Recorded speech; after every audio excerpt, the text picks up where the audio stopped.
తెలంగాణ విషయానికి వస్తే స్వేచ్ఛ డిజిటల్ పత్రిక సంచలన కథనాలతో అటు పాఠకుల మనసుని దోచుకుంటుంది.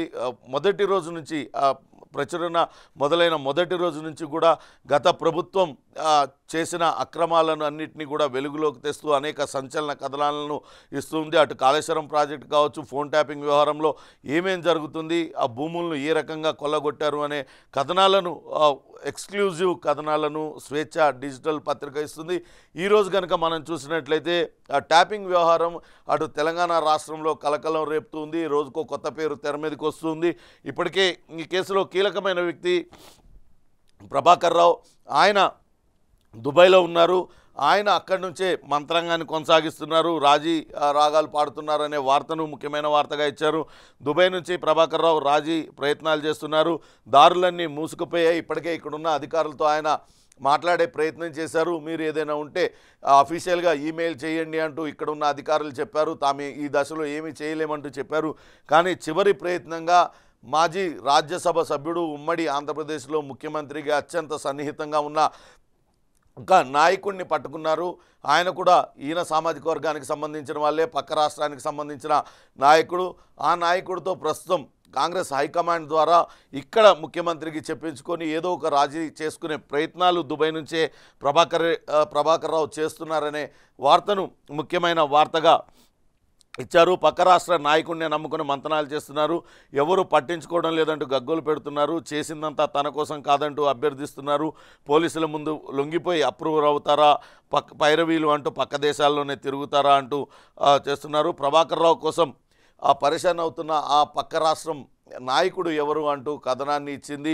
ఆ రావు ఈ రావు రాజీ రాగాలు అంటూ కథనాన్ని ఇచ్చింది.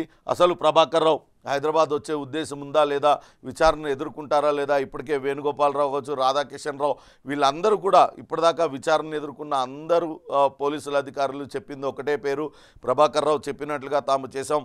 ప్రభాకర్ రావుకి ఇంకా పైనుంచి ఆదేశాలు వచ్చాయంట. ఆ పైనుంచి ఆదేశాలు ఇచ్చింది ఎవరు?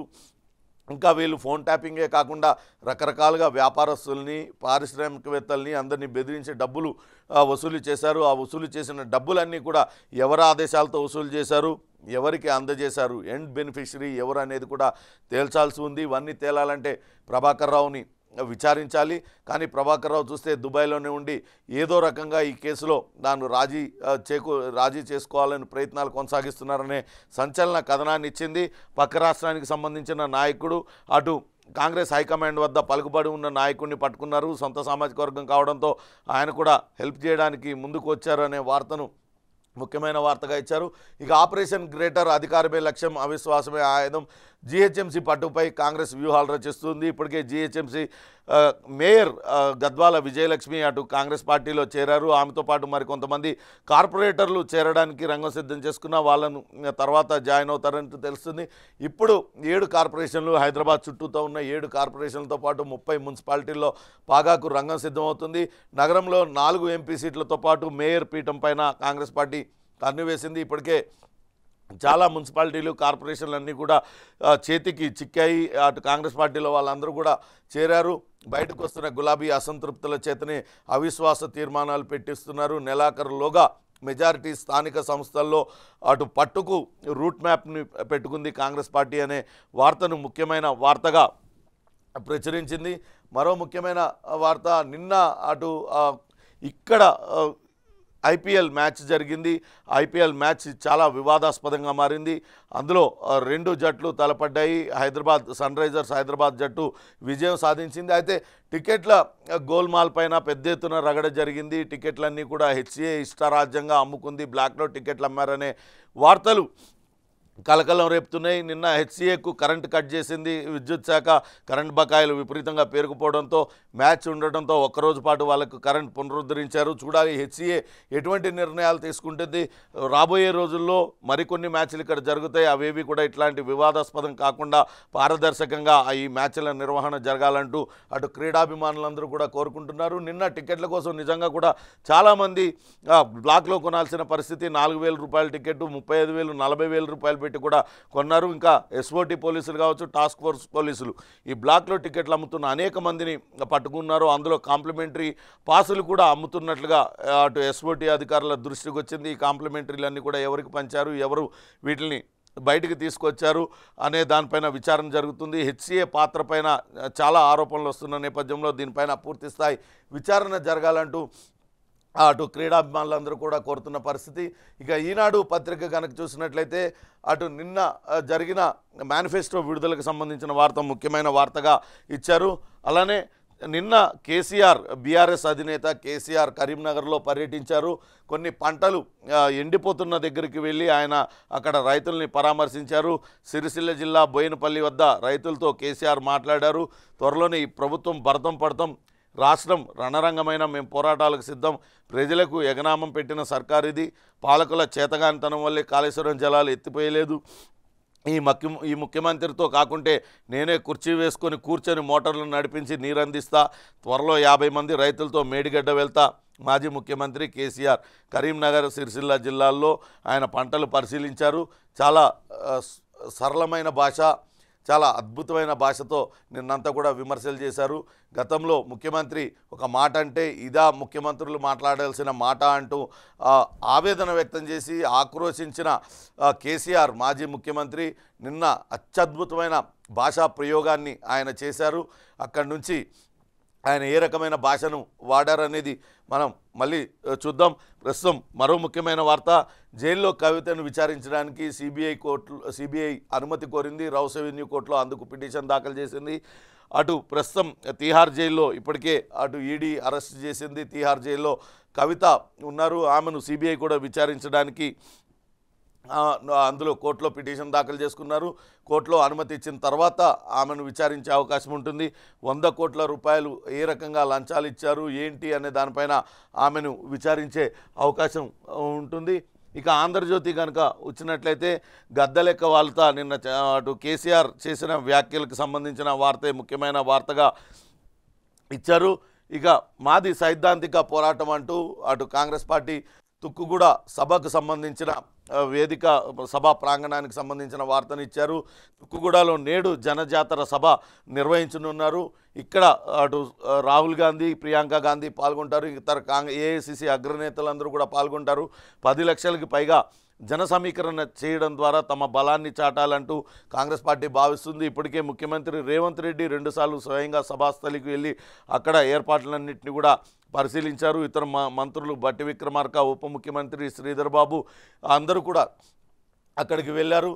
దేశం కాంక్షిస్తున్నవే మేనిఫెస్టోలో పొందుపరచాం, ఈడీ, సిబిఐ, ఐటీ, ఈసీని బీజేపీ నియంత్రిస్తుంది, చివరకు సోషల్ మీడియాను ఫిక్స్ చేశారు, ప్రధాని ఎవరనేది ఎన్నికల అనంతరమే నిర్ణయం. 2004లో ఇలానే ఎన్డీఏ వెలుగుల ప్రచారం చేసింది. అప్పట్లో యూపీఏ నెగ్గింది. ఇప్పుడు అదే ఫలితం రాబోతుంది. కాంగ్రెస్ అగ్రనేత రాహుల్ గాంధీ వ్యాఖ్యలు చేశారు. మా మేనిఫెస్టోలో అద్భుత భారతం ఉందంటూ నిన్న మేనిఫెస్టో విడుదల సందర్భంగా వాళ్ళు చేసిన వ్యాఖ్యలను ముఖ్యమైన వార్తగా ఇచ్చారు. ఇక ఈరోజు జనజాతర సభ జరగనుంది. లోక్సభ ఎన్నికలకు కాంగ్రెస్ శంఖారావం. తుక్కుగూడ సభకు భారీ ఏర్పాట్లు. పార్టీ మేనిఫెస్టో తెలుగు పత్రిని అటు రాహుల్ గాంధీ విడుదల చేయనున్నారు. అభ్యర్థులకు అటు జన సమీకరణ బాధ్యత అభ్యర్థులకే అప్పజెప్పారు రేవంత్ రెడ్డి అనే వార్తను కూడా ఇచ్చారు. చాలా ప్రతిష్టాత్మకంగా ఈ సభను తీసుకున్నారు. అప్పుడు అసెంబ్లీ ఎన్నికల సమయంలో కూడా తుక్కుగూడ సభ నుంచే సమరశంకరావుని పూరించారు, విజయం సాధించారు. అదే సెంటిమెంట్ రిపీట్ అవుతుంది. తిరిగి అదే విజయాలు సాధిస్తాం. అందుకే తుక్కుగూడ సభ వేదికగా తాము సమరశంకరావాన్ని పూరించబోతున్నామంటూ అటు ముఖ్యమైన వార్తగా ఆంధ్రజ్యోతి ఇచ్చింది. ఇక మంత్రులు అటు కేసీఆర్ కుటుంబానికి 2 లక్షల కోట్ల ఆస్తులు ఉన్నాయి, చిట్టా మొత్తం ఉంది, బయట పెడతా, సిబిఐతో విచారణ జరిపిస్తాం, ధరణి కాళేశ్వరం పేరుతో రాష్ట్రాన్ని నాశనం చేశారు, కేసీఆర్ ఈ యాత్రలు కాదు తిహార్ జైలు యాత్ర చేయాలి, ఆయన స్థానంలో నేనుంటే ఖచ్చితంగా ఉరివేసుకునేవాడిని అంటూ సంచలన వ్యాఖ్యలు అటు కోమటిరెడ్డి చేశారు. నేను తప్పు చేసి ఉంటే 10 ఏళ్ళు చర్యలు తీసుకోకుండా ఏం చేశారు, నేను కాంట్రాక్టర్నని రుజువు చేస్తే మంత్రి పదవి వదిలేస్తా, నా పేరు వాడుకోకుంటే బతకలేరు, రాజకీయంగా తొక్కుకుంటూ పోతా అంటూ ఆయన మంత్రి కోమటిరెడ్డి తీవ్రమైన వ్యాఖ్యలు చేశారు. దానికి సంబంధించి ముఖ్యమైన వార్తగా ఇచ్చారు. ఇక ప్రకృతి వైపరీత్యాన్ని ప్రభుత్వ వైఫల్యంగా చూపుతారా అంటూ పొంగులేటి శ్రీనివాసరెడ్డి చేసిన విమర్శలను కూడా ముఖ్యమైన వార్తగా ఇచ్చారు. ఈకా తోక తెలిసిన వ్యక్తి కట్టిన ప్రాజెక్టు 3 ఏళ్లకే కుప్పకూలింది. కరీంనగర్ వెళ్లిన వ్యక్తి కాళేశ్వరాన్ని సందర్శిస్తే బాగుండేది అంటూ అటు మంత్రి పొంగులేటి అన్నారు. ఈ కాంగ్రెస్ పార్టీకి ఈకా తోక తెలియదంటూ నిన్న కేసీఆర్ మాట్లాడారు. దానికి సంబంధించి ఆయన కౌంటర్ ఇచ్చారు. ఈకా తోక తెలిసిన వ్యక్తి మరి ఆయనే తన రక్త మాంసాలని తన బ్రెయిన్ అంతా కూడా ఖర్చు పెట్టి కరగబెట్టి కాళేశ్వరం కట్టానన్నాడు. కానీ 3 ఏళ్లలోనే అది కుంగిపోయిందంటూ వాళ్ళు విమర్శలు చేశారు. దానికి సంబంధించిన వార్తను ముఖ్యమైన వార్తగా ఇచ్చారు. ఇక మళ్ళీ పాత తెలంగాణ రాబోతుంది. అటు బిందెలు మంచినీళ్ళ కోసం గోసలు, బిందెలు కొట్లాటలు, కాలిపోయిన మోటార్లు పునరావృతం అవుతున్నాయి అంటూ కేసీఆర్ చేసిన వ్యాఖ్యలకు సంబంధించిన వార్తనిచ్చింది. ఇప్పటికే చాలా స్పష్టంగా కాంగ్రెస్ పార్టీ అటు వైట్ పేపర్స్ రిలీజ్ చేసింది. గత ప్రభుత్వ నిర్వాహకం వల్లనే ఇప్పుడు ప్రజలు ఇబ్బందులు పడుతున్నారు, ఖజానాను ఖాళీ చేశారు, నీటిని పక్క రాష్ట్రం తీసుకెళ్తున్నా కనీసం అడ్డు చెప్పలేదు, వాళ్ళకి రావాల్సిన వాటా కన్నా ఎక్కువ నీళ్లను ఈయనే ఉదారంగా వాళ్ళకి ఇచ్చేశారు. ఇవన్నీ కూడా కనపడుతున్నాయి, కళ్ళకు కట్టినట్లుగా కనపడుతున్నాయి. వాటిలన్నిటికీ సంబంధించిన ఆధారాలన్నింటినీ కూడా బయటపెట్టింది కాంగ్రెస్ పార్టీ. అయినా కూడా ఇప్పుడు చూస్తే ఆయన పోయి అక్కడికి వెళ్ళి ఓ పక్క కొంత పొలం పచ్చగానే ఉంది, కేవలం కొంత మాత్రమే ఎండిపోయిన పరిస్థితి కనపడుతుంది. అక్కడ నుంచి బిగ్ టీవీలో ఎక్స్క్లూజివ్ ఆ విషయాన్ని అంతా కూడా నిన్న మా కరీంనగర్ ప్రతినిధి శ్రీనివాస్ చూపించారు. ఎక్కడ పంట ఎండిపోయింది, ఎక్కడ పంట పచ్చగా ఉంది అనేది.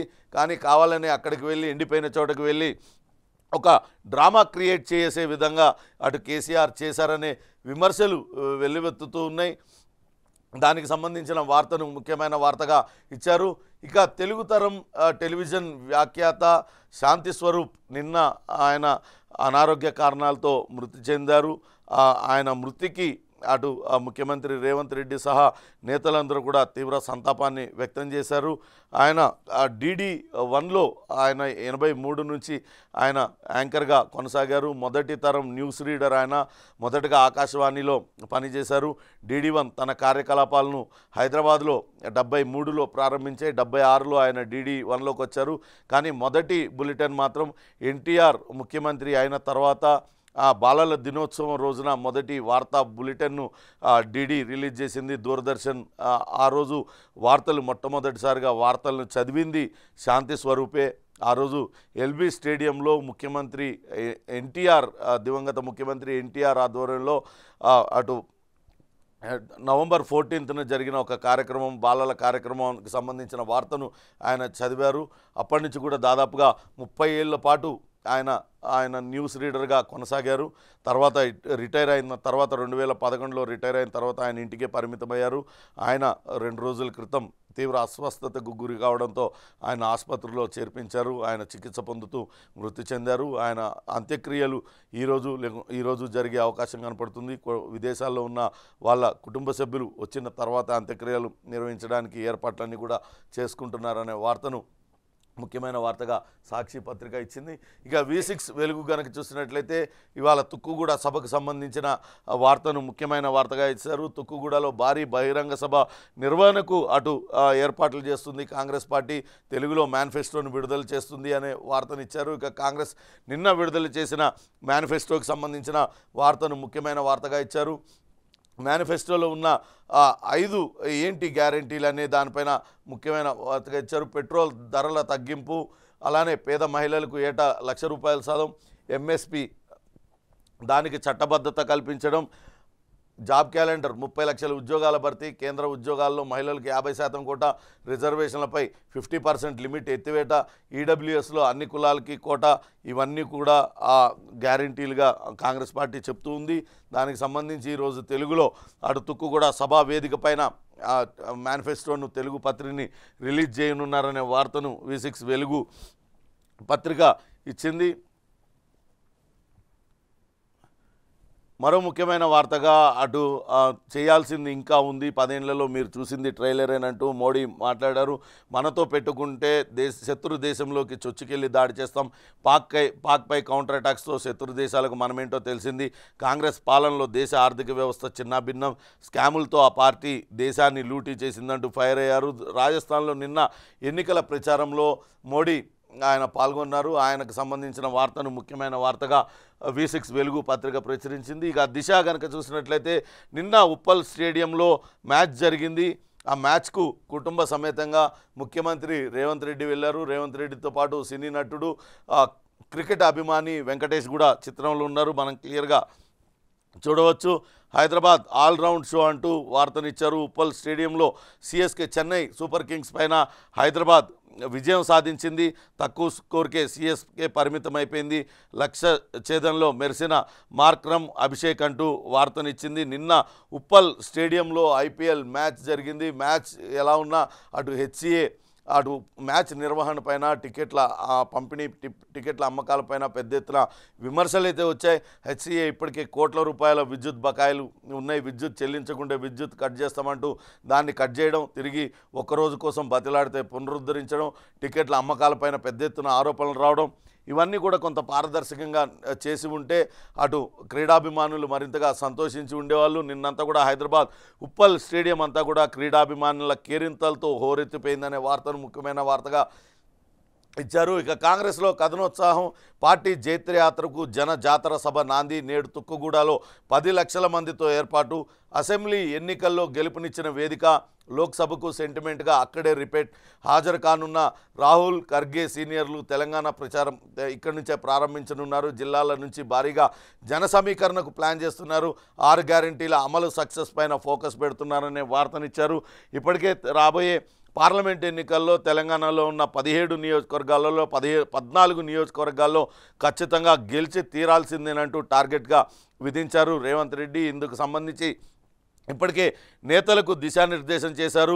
గెలిపే లక్ష్యంగా అభ్యర్థుల ఎంపిక కూడా కొనసాగుతుంది. ఇంకా ఇప్పటికే దాదాపుగా 14 చోట్ల అభ్యర్థులను ప్రకటించారు. ఇంకా 3 చోట్ల అభ్యర్థులను ప్రకటించాల్సి ఉంది. కరీంనగర్, ఖమ్మం, అట్లనే హైదరాబాద్, వీటిపైన ఖమ్మం కరీంనగర్ పైన ఇంకా ఏకాభిప్రాయానికి రాలేదు. అక్కడి నుంచి పోటీ తీవ్రంగా ఉంది.